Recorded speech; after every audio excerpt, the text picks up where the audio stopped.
With me today is Ian Barry from England. Um, Hello, Ian. How are you? Hey, Andrea, thanks for having me in Kingpins, New York. Well, we're all happy to be back in New York and have our event, and we're pleased to have you with us. I know Ian for a long time. I think a lot of people in our industry know Ian and his work.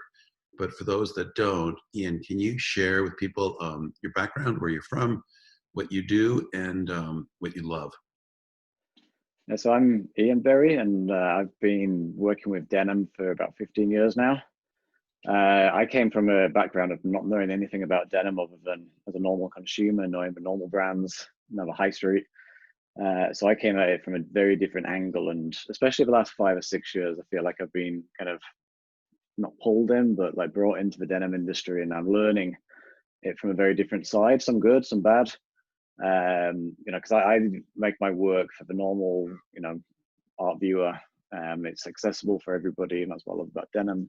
All the cliches of it's, universal, democratic, this kind of thing. But then it's got the dualities in it of, it can be bad for the environment. A lot of people don't like it because it's a symbol of capitalism, perhaps. But the argument on the other side of that is once you wear it, it becomes unique to you. So like if I do someone's portrait, I will, like to use their denim because it's quite unique to them.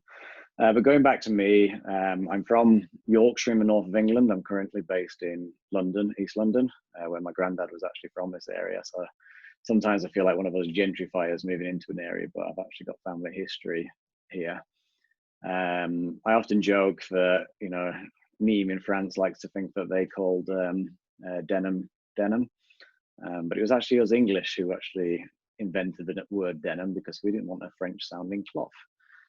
So, it surged in Nîmes. It was the English who didn't want it to have the French sounding cloth back in the day. And I believe it was actually the Northern English from where I'm from who actually renamed it denim. But, that's, a little stupid joke. Well, based on truth. But where I'm from is actually a woolen area. So I feel like a little bit of a fraud using denim. Uh, Your textile, lang, lang, your textile la, la, from birth. yeah, like Lancashire. So my granddad actually was a carder. He was after the war. He was a master baker. He did a few different things, but he was actually a carder in a textile factory. In fact, recently I went to a museum where I went around with the curator. I was having a show next door, and the first exhibit was actually from my granddad's factory in Huddersfield. That's And amazing. the next exhibit was actually from her father's factory.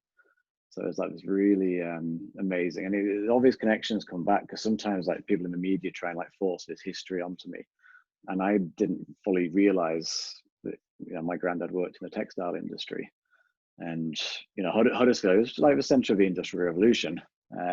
There's more listed buildings in Huddersfield than anywhere in this country, other than Bath and Westminster in London, just because of the millionaires' mansions and the massive old factories. So it's a beautiful area, but it wasn't cotton. That was Lancashire, which was over the Pennines from where I am, which So, invented the mean. Well, they invented machinery, which led to this mass production.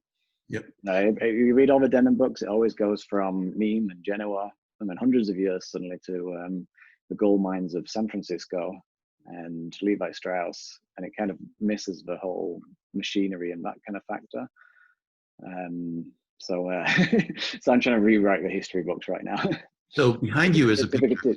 Behind you is a yeah, that's one of your one of the pieces of your work, I'm sure, right? yeah. I think it's 6 years old as that one. Years old. And, So a lot fresher face. can you tell the people who are watching how you cut and put the denim together? Can you explain a little bit about the craft? So it's downstairs. I've got a studio, like 2 or 3 thousand pairs of jeans, and I try and match the denim together. I start with about 7 shades, but then always like bring some other ones in. But then there's like a palette of seven, so it's not only matching. I have to be careful as well, giving away some of my Yeah. secrets. But Don't do that. Don't do that. but yeah, so I have to match the cast as well as the gradient of indigo shades. And basically, it's really really sharp scissors and these hands and glue. and put it together, try and make it look like a painting. And sadly, sometimes I'm too successful at that, because if I've shown a big art there and people are walking around and didn't previously know my work, they literally think it's a painting or a photograph from a How did you get the distance. idea? How did you get the idea to do that? I had a big pile of denim in my bedroom back in Huddersfield. I was at uni. I'd gone back home, and there was obviously piles of jeans which didn't fit me anymore. Several different shades, and I'd just done a portrait of Gordon Brown and Tony Blair, who I'm sure you remember Tony Blair, I out do. of newspaper. So all the different gradients of newspaper. So I'm looking at this denim, and I thought, perhaps I could do the same thing with that. So I did it in a very kind of simple style. One weekend I remember doing, I think it was Marilyn Monroe, James Dean, and Debbie Harry, which it wasn't intended. I was going into a career in advertising, and it was just for a little bit of fun on the side, just to do something creative on the side as well. So it was nice that a few years later I actually did, James Dean for his museum in his hometown, and I met his nephew, and worked with the estate to actually do a big portrait which hung outside in Indiana. And then obviously I went and did Debbie Harry's portrait for real as well after that, which was nice, and actually got to know some of the band members of Blondie, and did one of their jackets. What did your friends and family think when you started to cut denim and make art? They were all collecting denim. I think they were more interested in it then than they are now. I think they just kind of I think we're a lot more engaged with it then than now even. Now it's become like, because I've been doing it 15 years, and the first, probably about 11 years ago, I started getting a lot of press, but it was all, hey, look at this, it's made of denim. And I try and avoid that kind of press now, because it's all a gimmick, and Right. I like to think I've pushed my work past that, and it's not all about it made in jeans. But I do like that for me, I still think some might argue something like plastic might be, but I think denim is the material of our time, and it stands for a lot. And I'm portraying different urban environments and different settings away from the portraits, and it's very contemporary life. And I think you'll agree that we see denim as a very contemporary material, from a very rural beginning. It's very urban material as well now. So I'm always portraying quite urban life, and many layers of the urban environment. So for me, in my head, it makes more sense to make it out of denim than paint. Nice. So you have a lot going on right now, and one of the reasons that I wanted to ask your agreement to do this interview was I wanted you to tell the audience and our audience at Kingpins what is going on for you, what happened, and the story, because I think it's really interesting. Yeah, it's fitting as well, because I agreed to do this as well, because it's Kingpins New York, and New York was very much in my mind when I was doing this, which is the clapping hands. Which admittedly I'd say, like in the last week, it's probably changed focus from this. We have to remember to still give our gratitude to everyone that we have been clapping for. So just to go back, basically in England, we clapped once a week, every Thursday. It's actually Thursday here. It's actually going to be the first week which we don't clap, or we might not clap today. And with the focus in the media, and rightly so, changing. Tonight might not see us clap, whereas I'm not sure if in New York it's carried on as much as last week. But I know, speaking to say Cara at Colin and Trisha and yourself and many other people, that the clapping has been very passionate at 7 o'clock every night.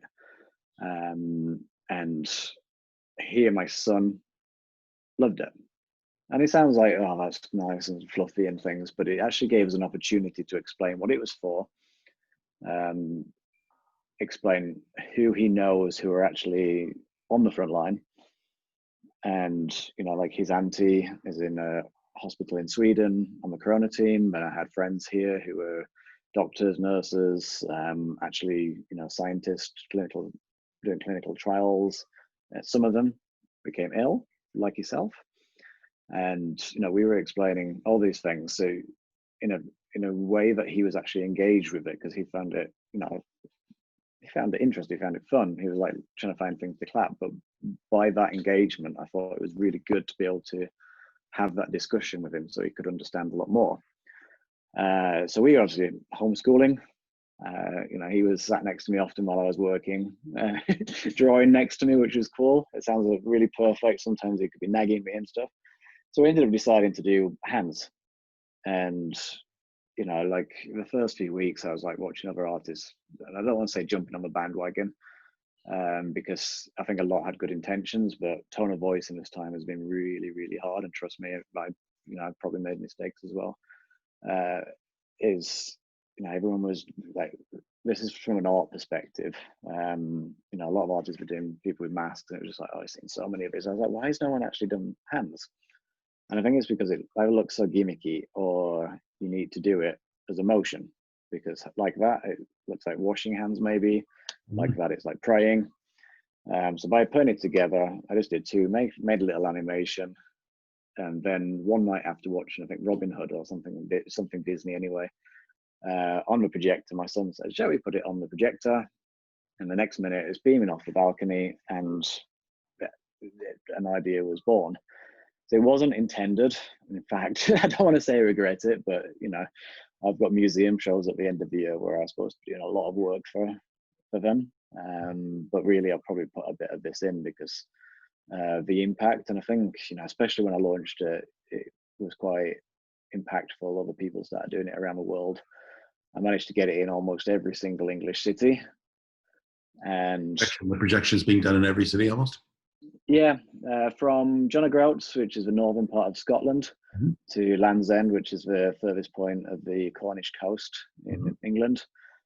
Did Wales, did England, just got one in Northern Ireland, did a lot in Scotland, and a lot, we counted the other day, I think it was about 65, 70 different towns, cities, just in England, and then dozens in other countries. There's still some more being planned. I've just got a phone now with some more regions and councils who are wanting to do it. But it actually, I don't know how to say it morphed into another project, which we're launching this week.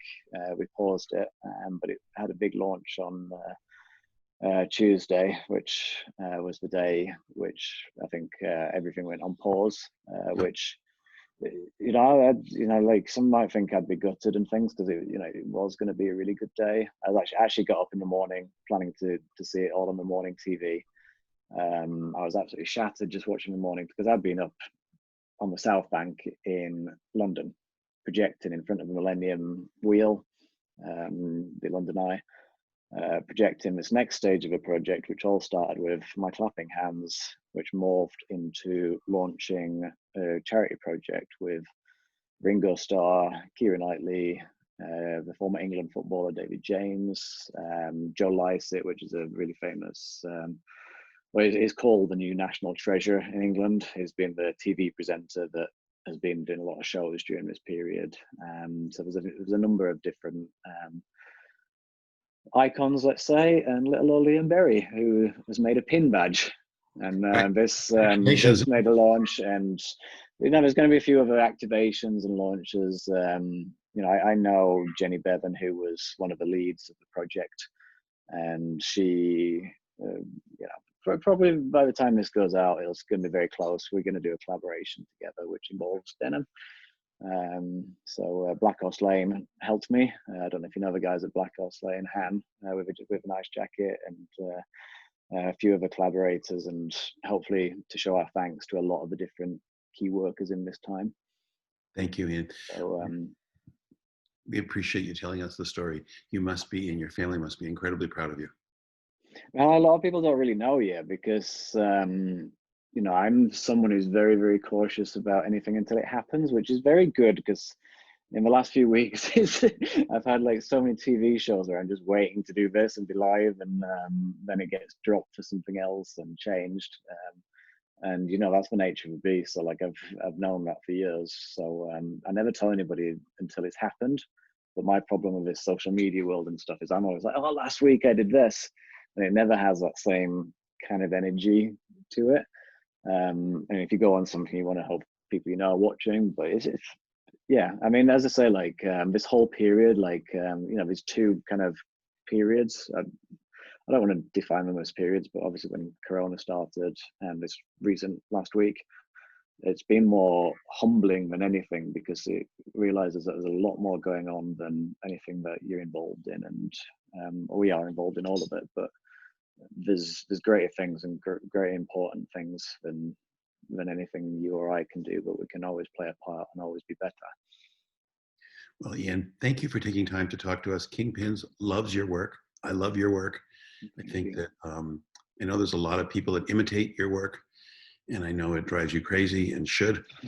But everyone also knows you're the person that invented this kind of work, and you're the hero in this world of that kind of work. So keep it up. Thank you so much. I didn't invent denim, and it's as I said, it's a material of our contemporary life and stuff. And there's a lot of my friends use denim in different ways as well, and very supportive. Just the next stage as well of the clapping hands is of it invited, or some artists have sent their clapping hands as well, because I didn't want it to be about me. So example, Wanmar has sent his, and I think we all love Wanmar as well. So it's a lot bigger than me, but I'm not very good on the sales pitch. But if anybody wants to get a pin badge, the shipping to other countries is actually really expensive, but maybe get in touch, because I'd love a lot of people to get these pin badges. I get mine, not Ringo's. Ringo's is actually very good. Okay, anyone who wants support these projects, and I'm going to try and find a way as well to actually get it so like people can have it with a lot cheaper postage, because the postage to a lot of places is more expensive than a badge. Right. Well, if anybody wants anything on like a badge or any of those things, just contact me or Kingpins, and we'll put you in touch with Ian. And Ian, thanks so much for doing this. We really appreciate it. Thank you. Keep safe. Good luck. Right. We'll try. Bye-bye.